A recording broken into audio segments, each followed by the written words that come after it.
language on cursing, laging nagsasalita ng pangit. No? At nung minsang nasita siya, ni Sister Rice, ang nasabi daw po nung ateista nito, the woman said, I'm in the middle of retarded person. Nasa gitna ako ng mga baliw na tao. Imagine, tinawag pa yung tao sa paligid niya ng mga baliw. But there came a time na yung tao na yung ateista, may kinakailang gawin. At wala siyang magawa, and she was just crying, she needs help. And she asked help from our sister. And you know what happened? Sabi ni Sister Rice, she extended the help to that lady. Napakasarap makita. Ang isang taong napakasama, inutulungan na isang tao na anak ng Diyos at nagpapakita ng kabutihan. Why? We are called God's workmanship to do good works. Tayo po ay tinawag ng Diyos upang magpakita ng kabutihan at makilala ng mga taong Diyos sa magitan ng ating kabutihan. Amen po ba? Through that, we're going to shine. But that can only happen if we will keep on learning the Word of God, because Jesus already showed to us an example of how can we be effective in doing good. We are called to do good to others. Ladies and gentlemen, let's go back to the Bible, because it is the key to God's salvation, it is the key to godly living, it is the key to our good deeds. Sa pag-umpisa po natin sa buong ito, magbigay po tayo ng panahon sa pag-aaral ng salita ng Diyos. Hindi lamang po sa ating pagpupo, sa ating pagkinig ng mensahe, but in our daily lives, let's spend time. Give time to the Word of God. Alam niyo po ba, in the study, kung gaano at ilang minuto lang pwede mo ibigay sa Biblia para matapos mo siya sa loob ng isang taon, you just need to spend 12 minutes of your day in reading the Bible, and you will finish the whole Bible in a year. Just 12 minutes. Pakisabi sa katabi mo, 12 minutes lang mga rin. 12 minutes lang. And you can finish the Bible. We believe that the Word of God is important. Amen po ba? Mahalaga po ba sa salita ng Diyos? Amen. Ang tanong, are we giving time in studying the Word of God? Just 12 minutes. Okay? Tayo pong lahat ay manalangin. Hallelujah. Lord, we thank you for reminding us the significance of your Word. That is through your Word that we were able to obey the salvation that you're offering. But also it's through your Word that we can live this life, a godly kind of life. Salamat, Panginoon, sa pagkakalam namin at tinawag mo kami na mamuhay bilang mga anak mo na mayroong katwiran kahit po dito sa lupa. At mangyayari lang po kung tama yung aming paniniwala at lumalago kami sapagkat sa aming mga paniniwala sa inyong Panginoon bilang inyong mga anak.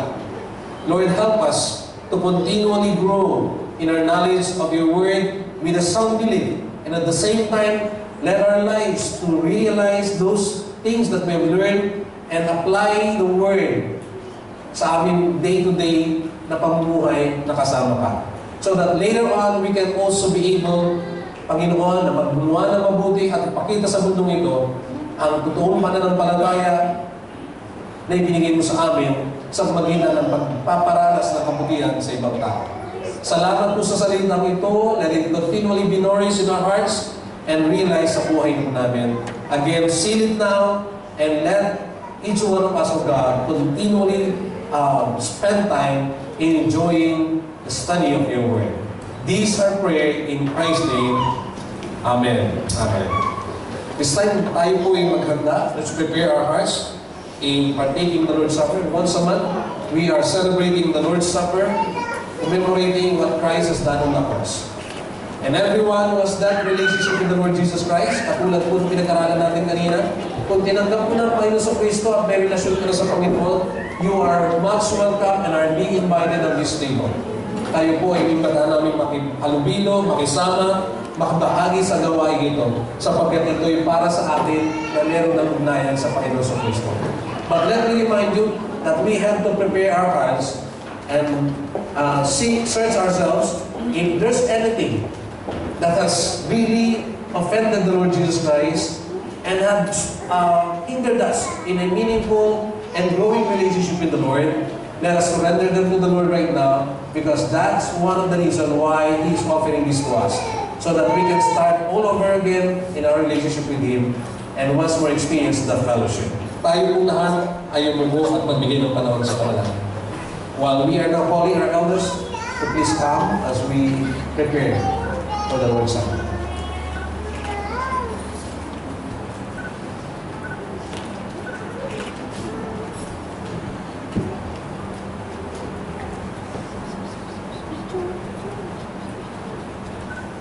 Let's pray. Hallelujah. Father, we thank you that once more you have given us an opportunity to celebrate the Lord's Supper as a family. We thank you, Lord, that this is not just an activity that we can do once a month, but this is a meaningful event that we can commemorate what you have done for us on the cross. Dying, suffering for us, for the forgiveness of our sins, and for us to be able to enjoy this wonderful relationship that you began in our lives. We thank you, Lord, that on this table, you are allowing us, Lord, to remember that you love fellowshipping with us, and you promise that you are here in our midst as we do this. So we ask right now that you consecrate our lives. Forgive us, O God. Let our hearts be pure before you, and let this be a time of indeed having this intimacy of fellowshipping with you. We thank you for the elements that we're going to use. Let it be used, O God, right now for the nourishment of our relationship with you, of our soul. And again, we ask, consecrate this. These are prayer in Christ's name. Amen.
Christ, on the night he was betrayed, took bread, and after giving thanks, he broke it and said, "This is my body, which is offered for you.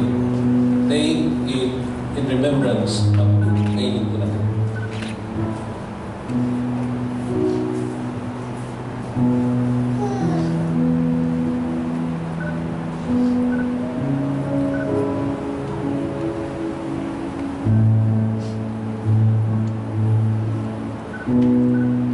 In the same way, after the supper, he took the cup, saying, "This cup is a new covenant in my blood. Take, drink in remembrance of me." Inumin ko na.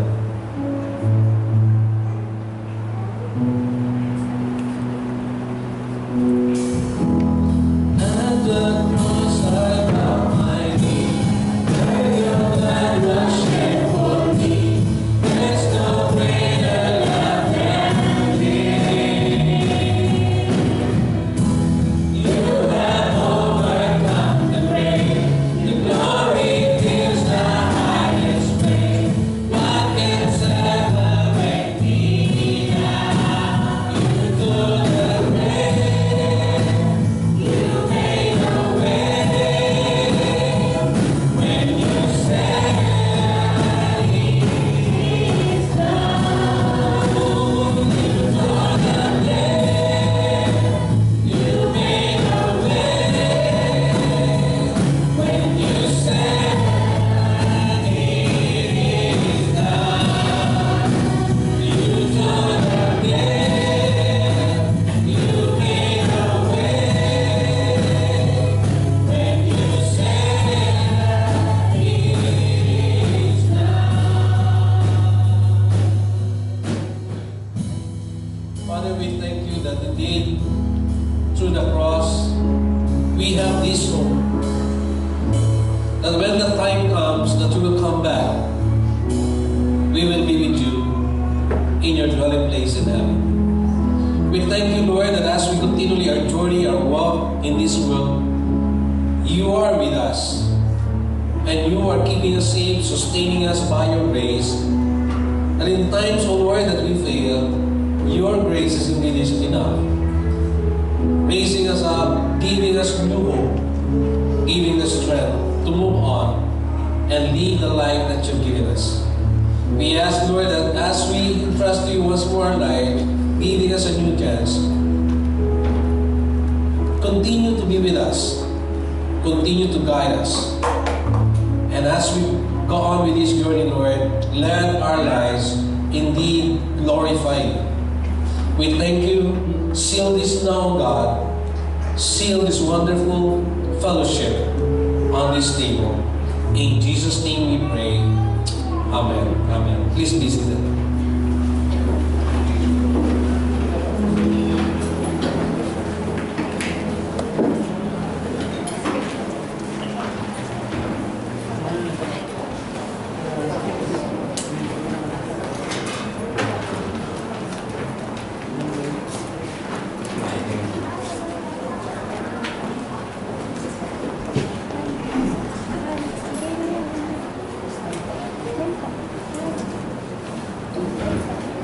Amen. So let's continue in worship through giving.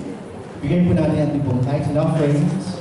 I call on the ushers and as we sing our favorite song.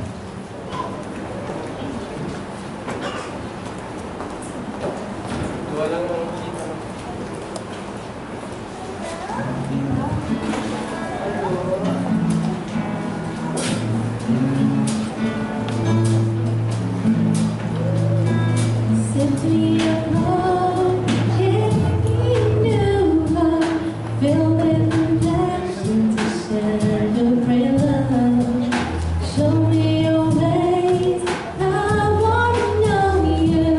Guide me in truth.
pray. Thank you, Lord, for this wonderful opportunity that we can come to your presence again with our tithes and offerings and thanksgiving in our hearts. Thank you, Lord God, that you provide every needs that we have. Thank you also for blessing us, Lord God, with a joyful heart to give to your kingdom. Maraming salamat po at truly this is a great privilege to join, magbigay sa inyong gawain so that others may hear the good news of the gospel. It's our prayer in Jesus' name. Amen.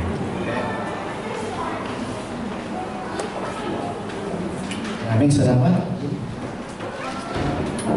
Okay, amen. Magandang hapon po muli. We are in our announcement at hindi po natin papalampasin po yung araw po ito na hindi po natin ma-acknowledge yung ating mga bisita. Mayroon po tayong mga bisita sa hapon po ito. And I would like to request our visitors to stand up as we recognize you and welcome you in this congregation. Sister Janelle Agner, welcome po. Welcome, Sister Janelle. Amen. Sister Michelle Pinas, welcome po. And Brother Dirk. Amen. Praise the Lord. Well, meron pa po ba kami hindi nakalimutan? I have 3 with me. Okay, welcome po kayo mga kapatid sa ating pong pananambahan sa church pong ito of FPCC.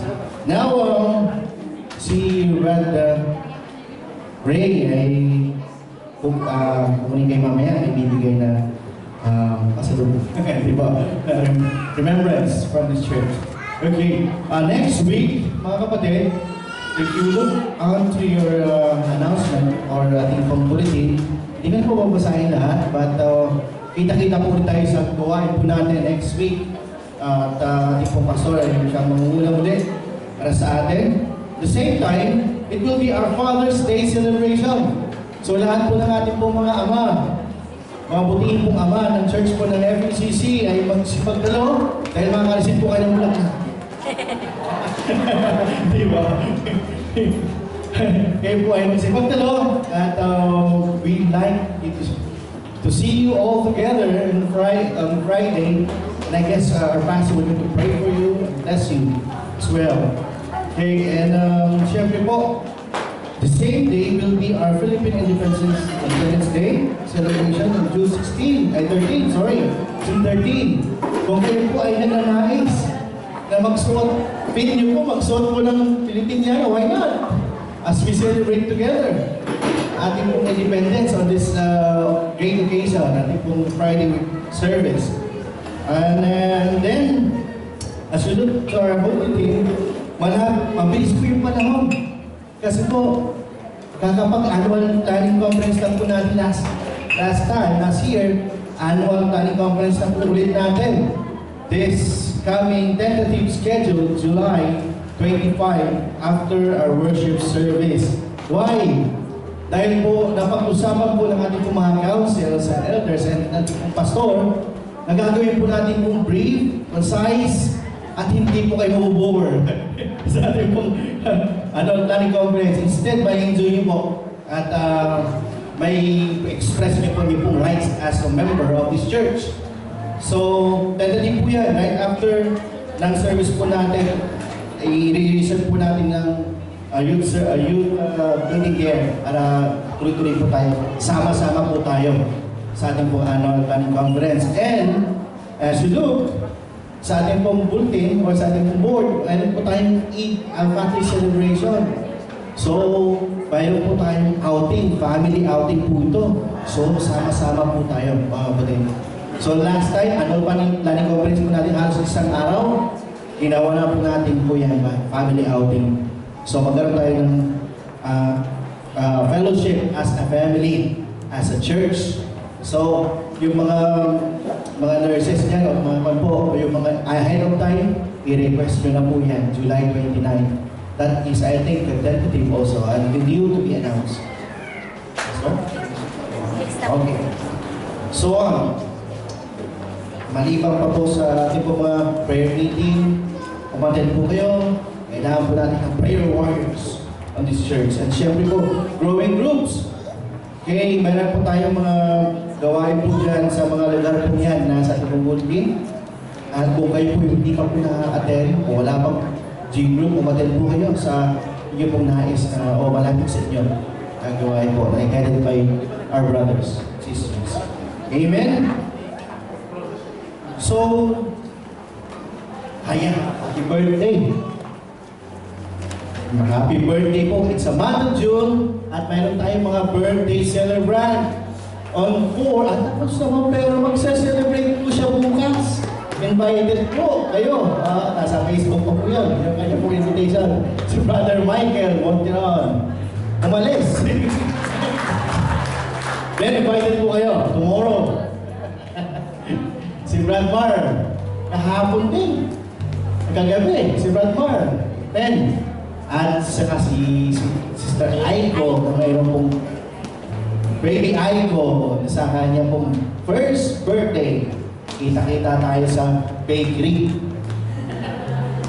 Pati sa Amen. At sa siya. So, Sister Nazi, Sister Army, nakakapanganak din ng po niya.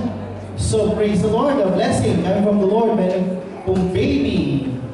Si Sister Army, si Brad James at si Elijah sa 30. So, wala si Brad James. Kakanta pa ba tayo? Kantahan natin sila.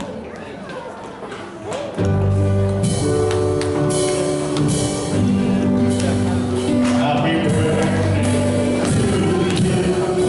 Happy birthday to you. Happy birthday, happy birthday.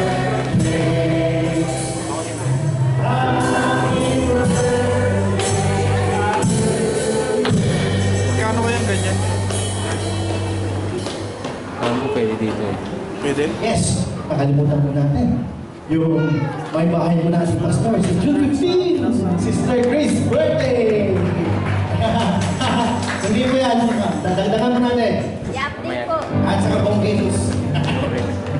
Amen. So, amen. Anyway, wala na pong announcement, Pastor. Sige po, tumayo po tayong lahat. And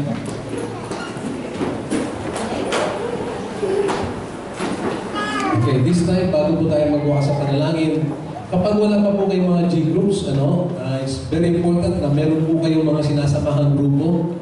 Hindi lang po pampatapayon dahil masasarap yung hinahanda nila, kundi gusto namin tumaba yung inyong kaluluwa.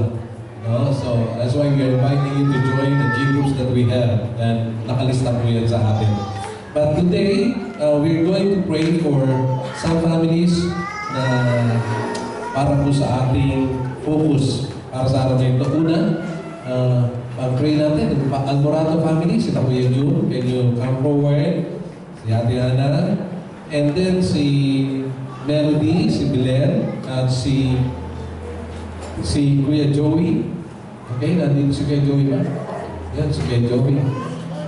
Yan. We'll be praying for you. Sige lang po. Sama na natin dyan si Ate Ana. Okay? Can you join us, Ate Ana, si Kuya Joey? These are the people na binigay sa atin ng Panginoon para may panalangin. And we would like to declare that the Lord will protect them at the covering ng Panginoon. Ang family nito, ang FECC, will be upon them. Okay? So, meron ba? Okay. So, sa susunod na lang siguro. Okay. Magbuha may duty si Melo. Let's pray for these people before us. Meron pa po ba sa atin na magta-travel, uuwi ng Pilipinas? Wala naman siguro. No? Okay? Baka nakauwi, nakabalik na lahat. Yan. So, let's pray na tayo po ay maging kasama ng mga kapatid na nasa ating harapan sa pananalangin para sa patuloy na pag-ingat at pagpapala sa kanilang buhay. Sige po, tayo po yung manalangin. Let's stretch our hands towards them. Hallelujah. Hallelujah. Panginoon, maraming salamat sapagkat we have given us this family, the FECC. And through this family, Lord, you've called people to be members of this church who will always be part of your work and your kingdom in this place. particularly Alain. We thank you for calling Brother June, Sister Anna, through the Marcania Group, Panginoon. Salamat sa buhay nila. Salamat that you have sustained them, Lord, in their journey sa kanilang relationship bilang isang pamilya. Salamat po sa pag-iingat mo, Panginoon, sa kanilang relasyon bilang mag-asawa at ganun din sa kanilang anak kay Grace.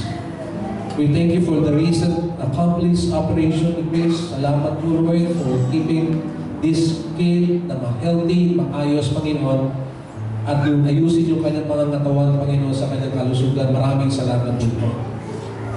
We thank you, Lord, that we know that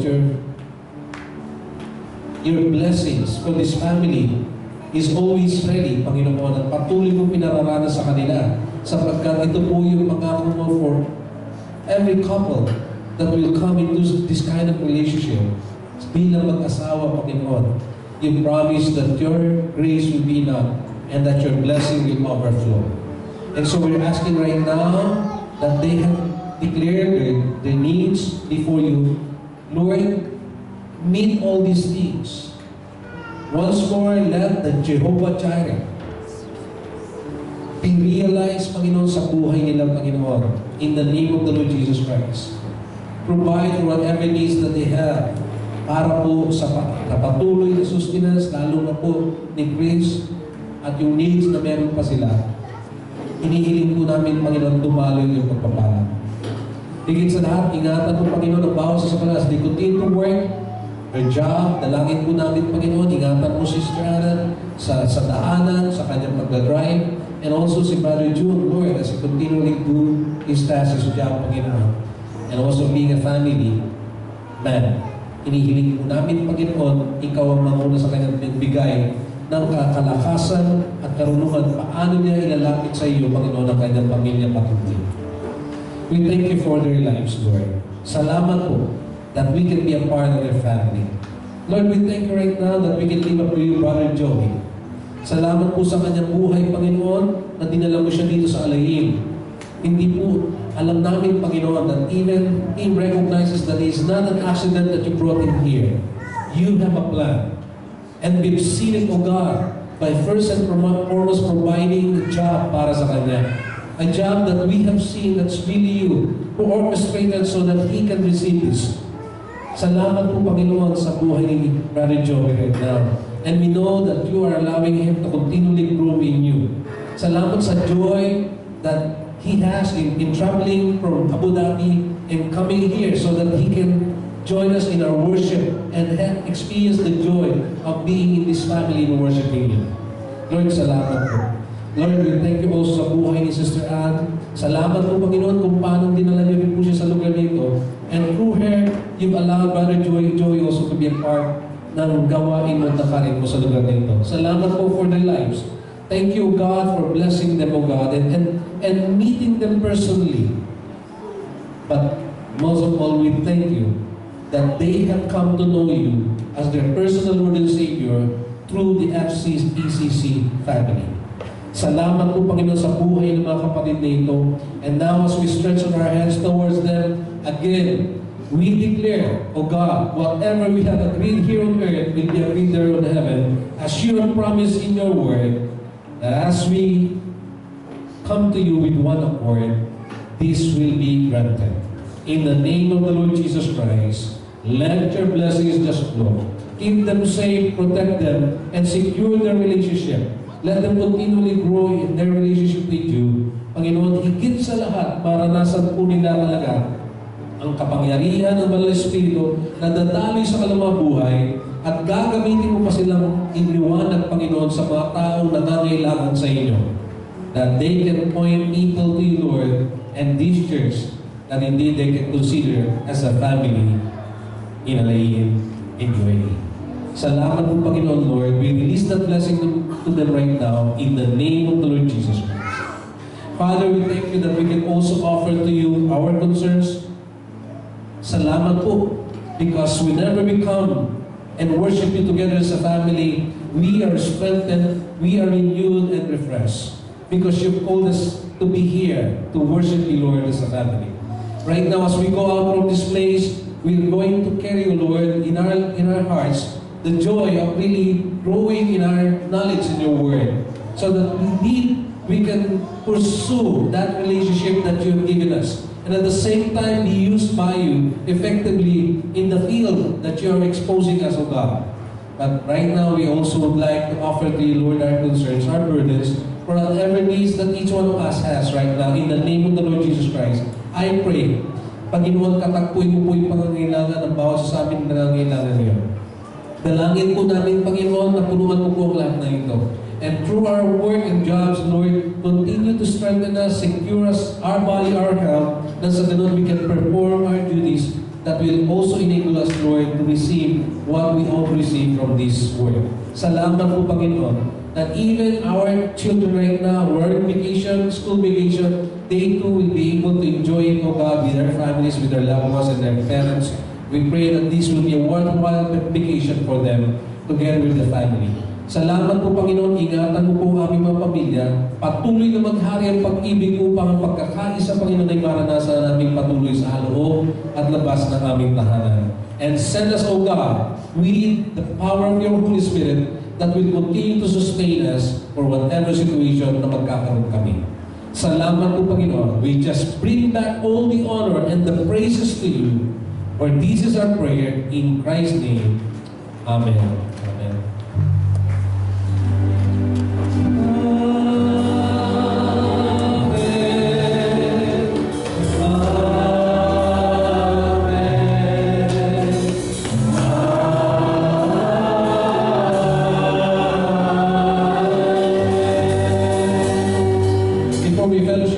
Let's sing our victory song. Let's continue to praise and declare God's goodness through this song.